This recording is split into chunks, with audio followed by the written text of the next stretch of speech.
Ika-67 kabanata. Walang magawa si Kuro kung hindi ang sundin ng kagustuhan ng kanyang katawan sa mga gusto nitong gawin. Alam niya ang ability ni Sargus, subalit hindi niya alam na ito ay may kakayahan ding kontrolin ang isang individual. Ang tanging naaalala niya ay may mga kinokontrol itong mga puppets noon. Ibig sabihin, hindi ito ipinakita sa kanila ni Sargus. Naalala rin ni Kuro ang ilan sa nabasa niya noon na ang mga demons ay malawak ang kayang gawin pagdating sa kanilang mga abilidad.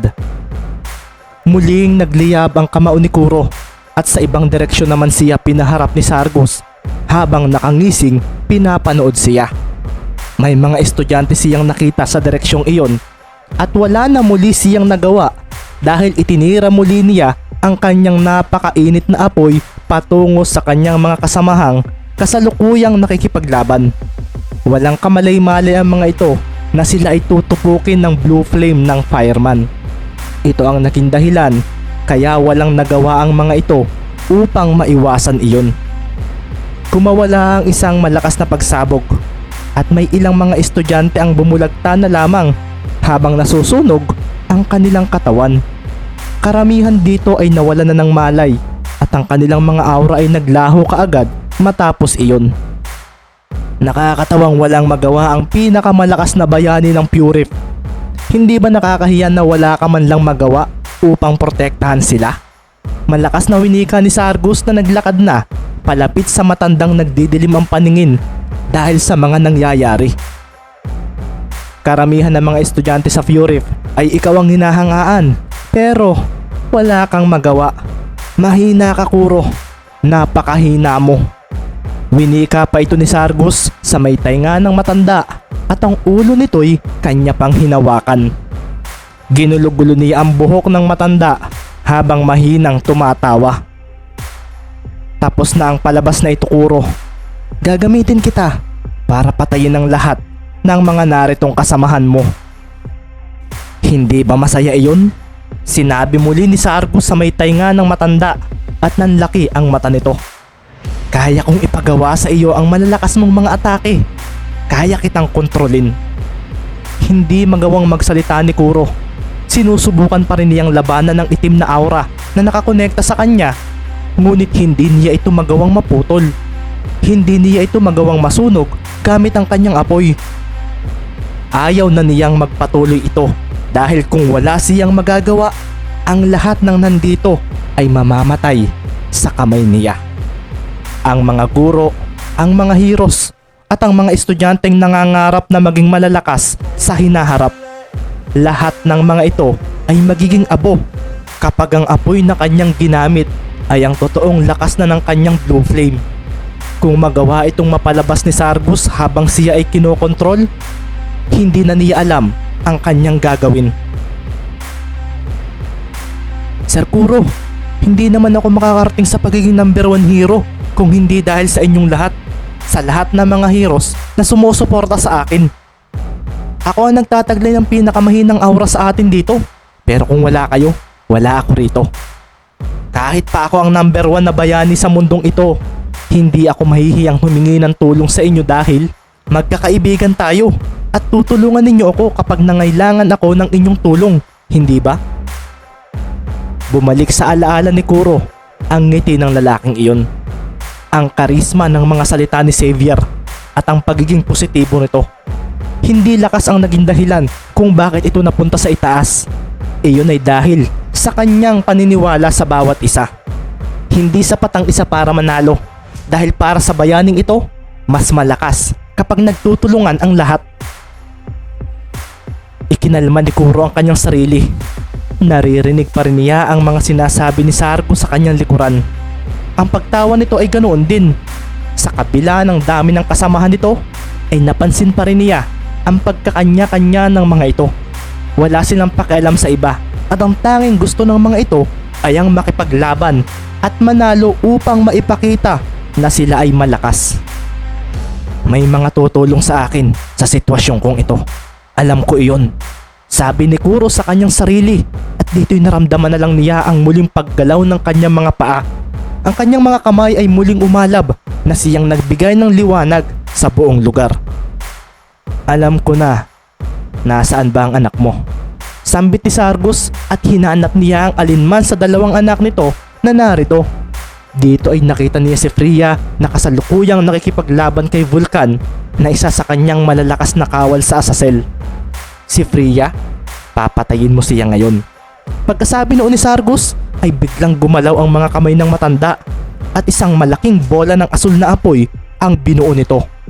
Nabalot din iyon ng pulang aura at lumaki iyon ng lumaki. Tumalon pa itaas si Kuro at humarap sa direksyon ni Freya. Ang hangin sa taas ay mabilis na umihip habang ang malaking bola ng kanyang asul na apoy ay nagsimula ng umikot. Isang pagnisi ang ginawa ni Sargus at sa paggalaw ng kanyang mga daliri ay nabigla na lamang siya nang tumigil ang paggalaw ng lahat sa kanyang paligid.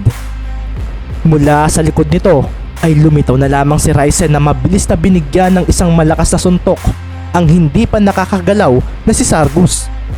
Nagdilim ang paningin ni Sargus at isang pagnisi ang sumilay sa labi nito na bigla na lamang naglaho sa kinatatayuan nito.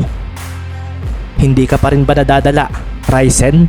Bulalas nito sa likod ng binata. Ang kanang kamay nito ay balot na balot ng maitim na aura at mabilis itong dumiretso sa likod ni Ryzen sa tapat ng puso nito. Sa oras na atakihin mo siya ay lilitaw siya sa iyong likuran. At kapag nagawa mong iwasan ito ay lilitaw siya sa kaliwa mo at hahawakan niya ang leeg mo. Narinig ni Ryzen ang boses na iyon sa kanyang isipan.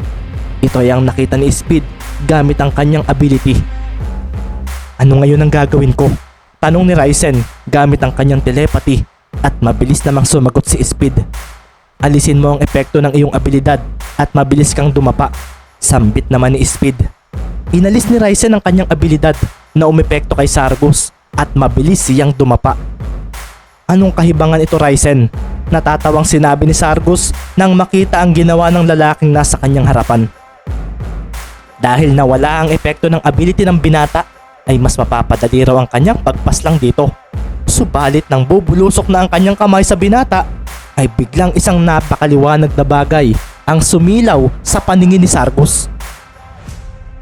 Isa na namang lalaki ang mabilis na lumitaw sa tabi ni Ryzen at agading naglaho ang dalawang ito. Huli na ang lahat para kay Sargus dahil ang napakainit na apoy ni Kuro ay mabilis na tumama ng buo sa kanyang katawan. Sinubukan niyang protektahan ang kanyang sarili gamit ang kanyang aura, ngunit wala iyong naging epekto dahil sa blue flame na may halong red aura. Naramdaman niya ang labis na init at ang kasuotan niya ay mabilis na naging abo. Kasabay noon ay ang malakas niyang paghiyaw dahil sa labis na sakit. Unti-unting bumaon sa lupa ang malaking apoy na iyon at ang buong paligid ay nagliwanag. Niyanig noon ng lupa na sinabayan ng napakalakas na pagpapakawala ng hangin. Ang ataking iyon ay hindi sumabog, bagkus ay tinupok nito ang malaking bahagi ng pinagtamaan nito. Nasaksihan ng lahat ang ataking iyon at ang lahat ng mga demon doon ay bahagyang natigilan dahil ang presensya ni Sargus ay bigla na lamang humina matapos iyon. Umaapoy naman ang red aura ni Kuro nang siya ay lumapag sa lupa. Makikita ring nag-aapoy ng malakas ang asul na apoy nito at nasa harapan niya ang dalawang tumulong sa kanya. Kung hindi nawala ang focus ni Sargus ay baka hindi niya nagawang tupukin ang nakakonektang black aura sa kanyang katawan. Kailangan kong proteksyonan ang sarili ko sa ability ni Sargus. Sambit ni Kuro at ang kanyang apoy ay biglang umikot sa kanyang katawan. Kasabay rin noon ay ang paglabas ng napakalalim na hukay sa lugar na pinagbagsakan ng kanyang malakas na ataking ginawa kanina. Maraming salamat sa inyong dalawa. Nakangiting winika ni Kuro at mabilis naman siyang hinarapan ng dalawa na kasalukuyang pa ring nababalot ang mga sarili ng kani-kanilang black aura. Walang anuman sir, sambit ni Ryzen pero agad siyang tumingin kay Speed na abot tayo nga ang ngiti nang muling makita ng malapitan ng kanyang idolong si Fireman. Ang totoo sir, si Speed ang dahilan kaya namin kayo nagawang iligtas. Napangiti na ring sambit ni Ryzen at si Kuro ay napatingin kay Speed. Nakita niya ang isa nitong sungay at ang aura nitong magkahalong itim at lila. Isa itong bihirang itsura ng aura. ang paghahalo ng dalawang mga kulay. Pareho naming ginawa ayun sir. Masaya po akong natulungan ko kayo. Malakas na sabi ni Speed na makikitang nanginginig ang mga kamay dahil sa kaba. Napatawa tuloy si Kuro dahil kahit na naging malakas na ito, tila wala itong ipinagbago. Kahit na ito'y isang demon, ay nanatili pa rin ito sa pagiging positibo nito. Si Speed ay nanatiling si Speed sa kabila ng malaking ipinagbago nito. Nilampasan ni Kuro ang dalawa at mabilis niyang tinapik ang balikat ng mga ito. Hindi pa tapos ang laban natin.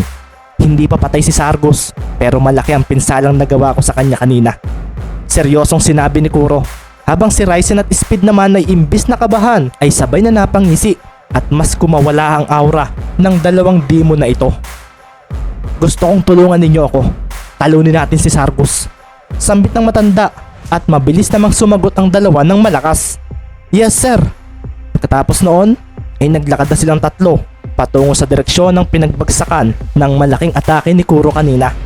Napakuyom ng kamao si Speed at pinakiramdaman kung nasaan si Beast. Malayo ito sa kanya pero ramdam niya na may nakakalaban itong malakas na individual, si Basil. Kaya mo iyan Beast. Sa ngayon, sasamahan ko muna si Sir Kuro laban kay Sargus.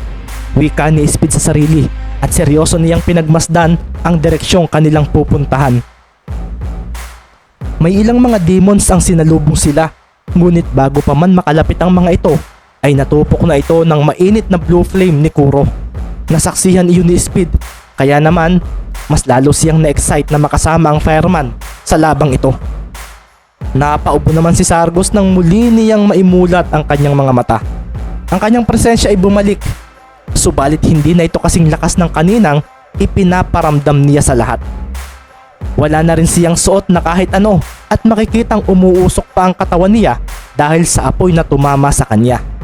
Ilan sa balat nga niya ay nasunog kaya naman nakakaramdam siya ng labis na kirot mula sa mga bahaging iyon. Nagawa pa rin niyang makatayo subalit halos matumba na rin siya dahil sa labis na pinsalang kanyang tinamok. Hindi ko kayo mapapatawad. Sambit nito habang nanginginig ang mga kamay.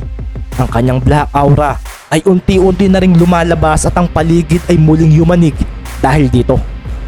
Papatayin ko kayong tatlo. Sigaw niya sa kanyang sarili at kasabay noon ay ang pagliyab ng kanyang itim na aura na siyang nagpakawala ng malakas na hangin mula sa kinatatayuan niya. Napatingin siya sa direksyon ng pinagmumula ng tatlong malalakas na presensyang nararamdaman niyang papalapit sa kanya. Dahan-dahan siyang ngumisi at pagkatapos ay may mga salita siyang biglang binanggit. Labas, mga puppet ko.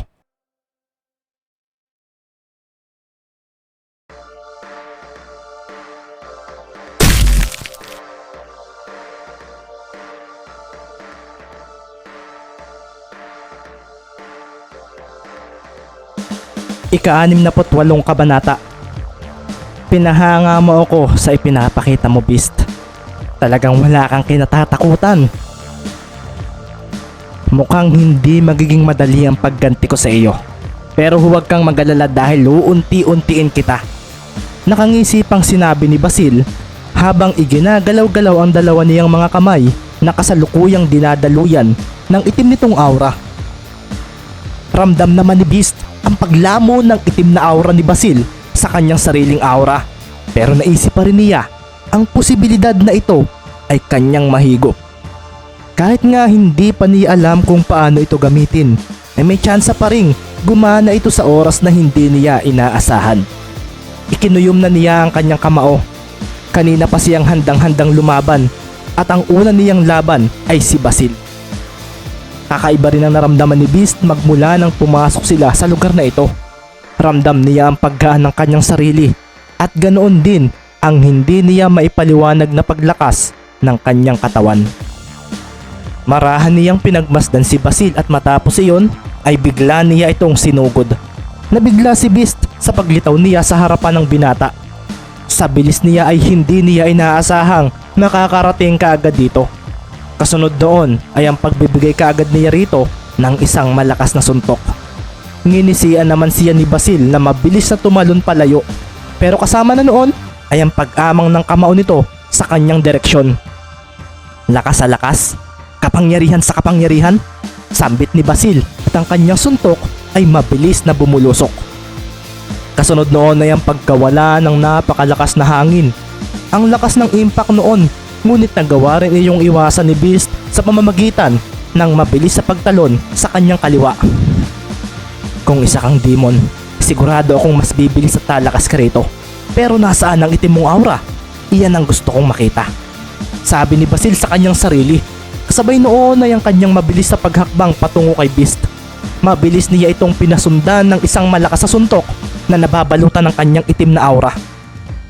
Nakita naman ni Beast ang papalapit na ataking iyon at dahil sa malaking hakbang ng kanyang kalaban ay mabilis itong nakadikit sa kanya. Dito na nga umikot ang kanyang silver aura sa kanang kamao niya. Ang kanyang pagkakaapak sa lupa ay bumigat at sa paglapit ng kamao ni Basil ay siya ring pagsabay niya rito. Ang itim at silver na liwanag ay biglang nagdikit at ito'y lumikha ng malalakas na diklapang maririnig din sa paligid. Ang hangin ay muling kumawala at ang kanilang mga aura ay kumawala rin ng malakas. Sinabayan din iyon ng pagbaon ng kanilang mga paa sa kanilang kinatatayuan. Nagtagisa ng lakas ang dalawa. Walang naging pinsalang nagawa ang mga suntok nila sa isa't isa dahil hinaharangan ng pwersa nila ang epektong iyon. Lalabas lang iyon sa oras na ang isa ay umatras o ang isa ay manaig. Muling nagbangga ang kamao ng dalawa at mabilis ngang umalpas ang impact ng mga ito na biglang nagpabitak sa lupang kanilang kinatatayuan. Malakas ka ah. Sambit ni Basil na ibinigay ang lahat ng kanyang pwersa para matalo ang suntok ni Beast. Makikita pa nga na hindi nagdidikit ang kanilang mga kamao at tanging ang aura nilang bumabalot dito ang namamagitan sa mga ito. Pero mas malakas ako sa iyo. Malakas pang winika ni Basil at ang mga mata nito ay lumiwanag ng pula. At kasabay noon ay ang malakas na paghakbang nito. Naramdaman ni Beast ang pwersang iyon at nakaramdam siya ng pagbigay sa kanyang kanang bisig. Naramdaman din niya na dahan-dahan siyang umaatras dahil biglang dumausdos ang kanyang mga nakabaong mga paa sa lupa. Natatalo siya ni Basil sa lakas at pwersa kaya nangyayari ito. Kung inaakala mo ay malakas ka na, iyon ang akala mo. Sabi ni Basil at isang nakakatakot na imahe ang nakita ng mga mata ni Beast na lumitaw mula sa aura nito. Ramdam niya ang lakas noon kaya ang nangyari ay tuluyan na siyang bumigay at ang kamao ni Basil ay dumiretso kaagad patungo sa kanyang mukha. Nabalot ng silver aura ang mukha ni Beast ngunit sa kabila noon ay naramdaman niya ang pagpasok ng lakas ni Basil sa kanyang depensa. Napakabilis ng pangyayari. Nakaramdam siya ng napakatigas na suntok na bumaon sa kanyang mukha. Ramdam na ramdam niya ang sakit noon at nagdilim ang kanyang paningin dahil dito. Kasunod noon ay ang pagtalsik ng kanyang katawan papalayo. Wala kang binatbat. Sambit ni Basil na mabilis sa tumakbo. Naglaho ito at lumitaw sa itaas nang tumatalsik pa rin si Beast. Nabalot ng itim na aura ang isa sa mga paa nito at isang napakabilis na sipa ang ibinigay nito sa bukas ng katawan ng binatang nasa kanyang harapan. Nabitak ang lupang tinamaan ni Basil at ang paligid ay mabilis na nayanig dahil doon. Sa kabila ng pagtalsik ni Beast ay nagawa pa rin niyang iwasan iyon. Pinalakas niya ang kanyang aura at habang nasa ere ay mabilis niyang iniikot ang kanyang sarili.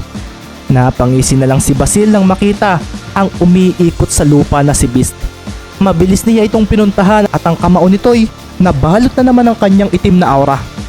Samantala, ramdam ni Beast ang sakit sa kanyang mukha at ramdam din niyang may dumurugo na mula rito.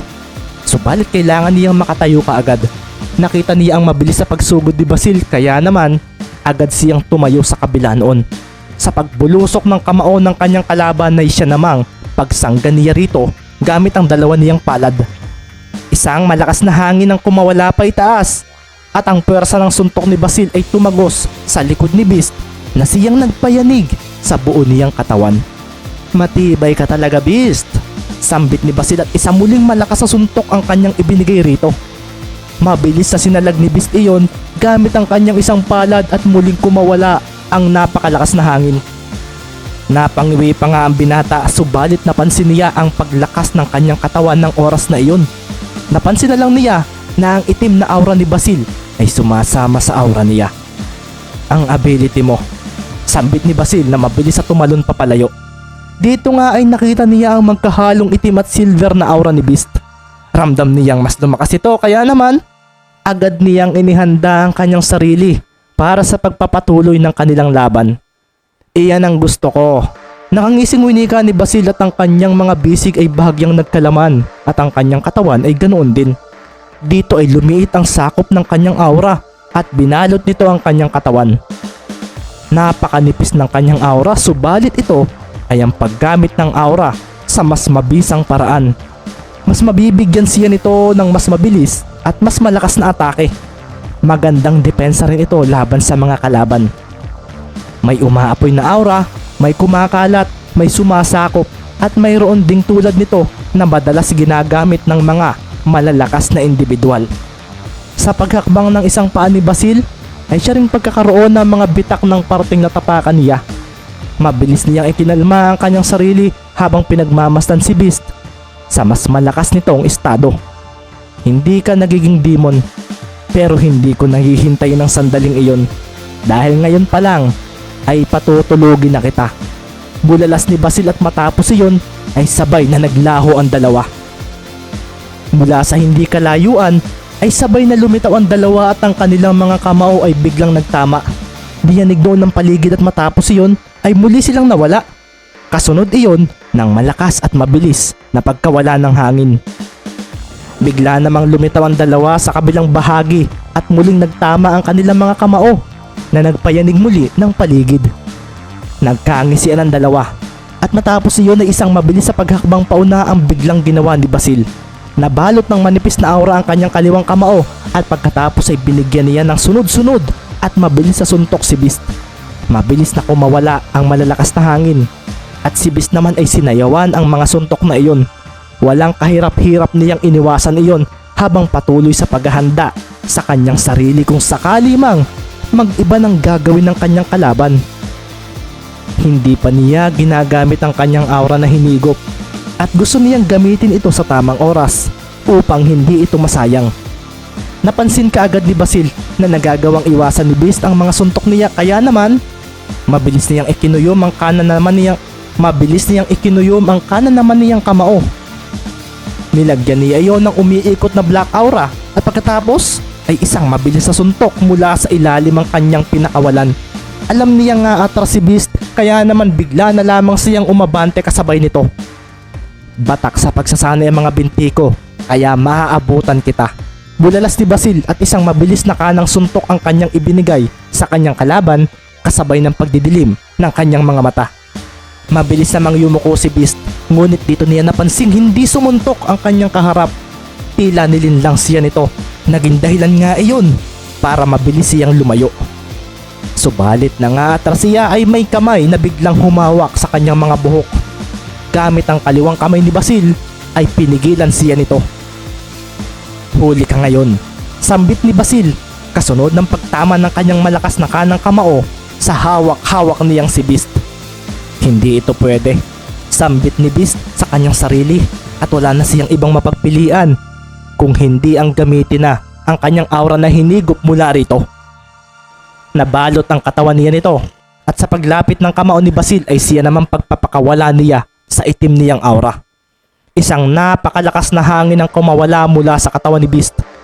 Hinahaluan iyon ng black aura at sa tindi nga noon ay hindi na naituloy ni Basil ang kanyang pagsuntok. Itinulak siya ng napakalakas na hangin iyon na bahagyan niyang ikinabigla. Ginamit niya ang pwersa ng kanyang aura. Paano mo ito nagawa? Tanong ni Basil sa kanyang sarili. At dito'y naramdaman niya ang biglang paghawak ng mga kamay ni Beast sa kanyang kamay na humahawak sa ulo nito.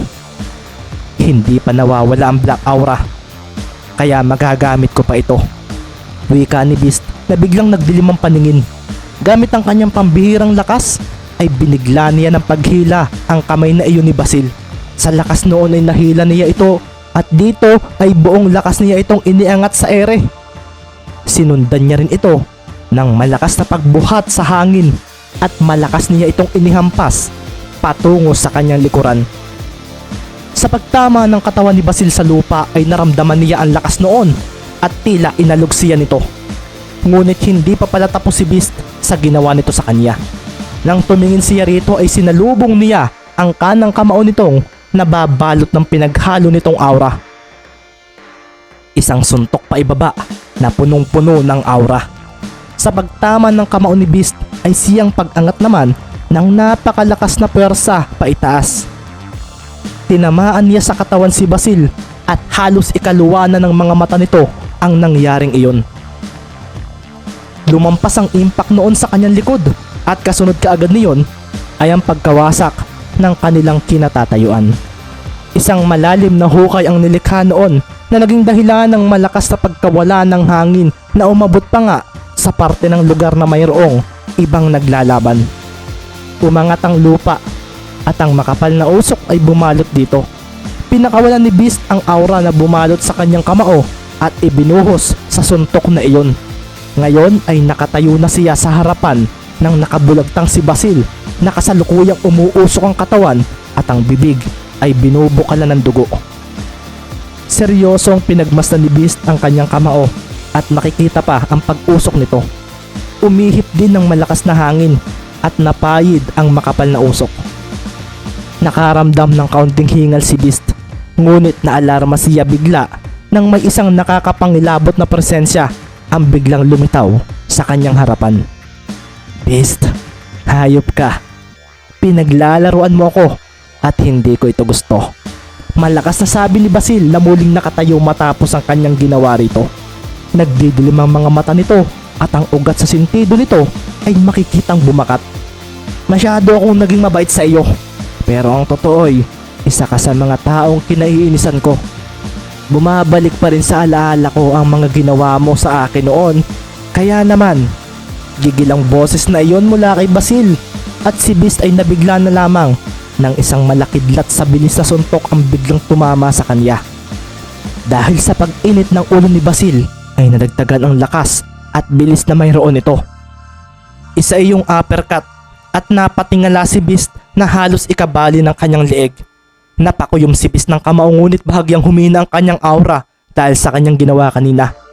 Naramdaman na lamang niya na umangat na ang kanyang mga paa at nang pagmasdan niya ang nakakapangilabot na itsura ng kanyang kalaban ay rumihistro sa isip niya ang isang nakakapangilabot na imahe. Pulang-pula ang mata ni Basil at ang matatalas itong ngipin ay mas lalong lumampas sa mga labi nito. Nakalimutan mo na ba, Beast, na mas malakas ako kapag naiinis ako sa isang bagay? Kanina ko pang tinitimpi ito kaya ngayon hindi ko napipigilan ang sarili ko sa tulad mong isang walang kwenta at napakahinang klase ng demon. Pagkasabi noon ni Basil ay isang malakas na hangin ang biglang kumawala. Kasunod noon ay ang pagbibigay niya ng isang napakabilis at napakalakas na suntok patungo sa katawan ni Beast na kasalukuyang umaangat na sa ere dahil sa una niyang ginawang suntok. Nakita ni Beast ang suntok na iyon, subalit wala siyang nagawa kundi ang tanggapin ito. Bumaon ang kamao ni Basil sa mukha niya at naramdaman niya ang init at lakas noon. Napakuyom siya ng kamao. Napakasakit para sa kanya ng suntok na iyon dahil punong-puno iyon ng puwersa at aura. Iyon ang pinakamalakas na suntok na natanggap niya sa buong buhay niya. Ang hangin ay kumawala pa itaas at ang puwersa ng suntok ni Basil ay tumagos sa likod ng ulo ni Beast. Hinawan noon ng kalupaan sa likuran at ang paligid ay nayanig dahil doon. Kasunod noon ay ang napakabilis sa pagtalsik ng katawan ni Beast na tila naging isang magaang bagay dahil sa itsura ng pagtalsik nito na tuwid na tuwid. Walang ibang maisip si Beast habang siya ay bumubulusok sa ere. Ganito rin ang nangyari sa kanya sa mga ilan niyang pakikipaglaban. Sa ganitong mga senaryo ay bigla na lamang siyang makakagawa ng imposible. Ngunit sa pagkakataong iyon ay walang milagrong naganap. Tumalsik ang kanyang katawan patungo sa mas malayo pang lugar. Ang kanyang silver aura ay unti-unting nauubos habang ang kanyang mukha ay naliligo na sa mapulan niyang dugo. Hindi na rin niya maimulat ang kanyang mga mata dahil doon. Bumabalon pa rin sa katawan niya ang sakit dahil dito. Sinubukan ni Beast na igalaw ang kanyang mga kamay, subalit namamanhid iyon. Niwala siyang ideya kung hanggang kailan siya sa kanyang pagtalsik o kung kailan siya mapapahinto. Nagdidilim na ang kanyang pakiramdam sa paligid. Tinatalo na siya ng sakit subalit nilabanan niya pa rin ito ng pilit. Hanggat hindi ako namamatay, marami pang pwedeng mangyari. Hindi ba, Speed? Winika ayon ni Beast sa kanyang isipan habang inaalala ang kanyang kaibigang napakamasayahin. Narinig ko yun, Beast.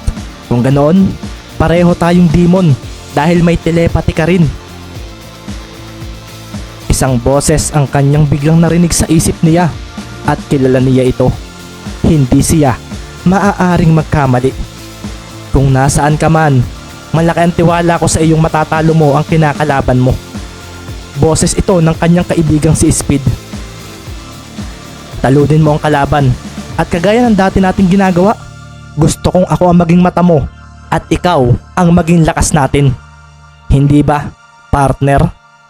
Narinig ni Beast iyon at kasabay noon ay ang pagbangga niya sa isang mataas na kalupaan na naging dahilan ng kanyang paghinto. Wala na siyang lakas para alalayan ng kanyang sarili kaya naman nahulog siya pa ibaba. Kasunod din noon ay ang pagbagsak ng mga tipak ng lupa na winasak ng impact na nilikha ng kanyang pagbangga rito.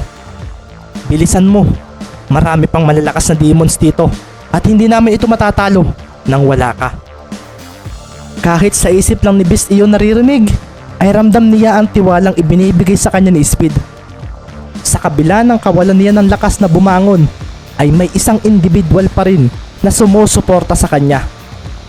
Oo, Speed, maghintay ka lang at makakarating ako riyan kapag kinailangan mo ako.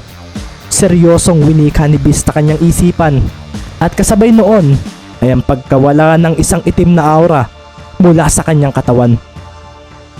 Nakakatakot, nakakapangilabot. Ito ang naramdaman bigla ni Basil nang akmang lalapitan na niya si Beast na kasalukuyan pa rin nakadapa at hindi gumagalaw sa ilalim ng mga lupa't bato. Ito ay ang pakiramdam na tila lalamunin siya ng buhay ng isang napakamakapangyarihang nilalang. Ang pakiramdam na tila wala siyang kalaban-laban dito. Wala pa mang ginagawa si Beast ay napaatras at napaupo na si Basil. Kasabay rin noon ay ang panginginig ng kalamnan nito dahil sa takot. Anong nangyayari sa akin? Bulalas ni Basil at ang itim na aura ni Beast ay nilamon ng lahat ng aura na lumalabas mula sa kanya. Kasunod din noon ay ang panghihina niya sa hindi malamang dahilan.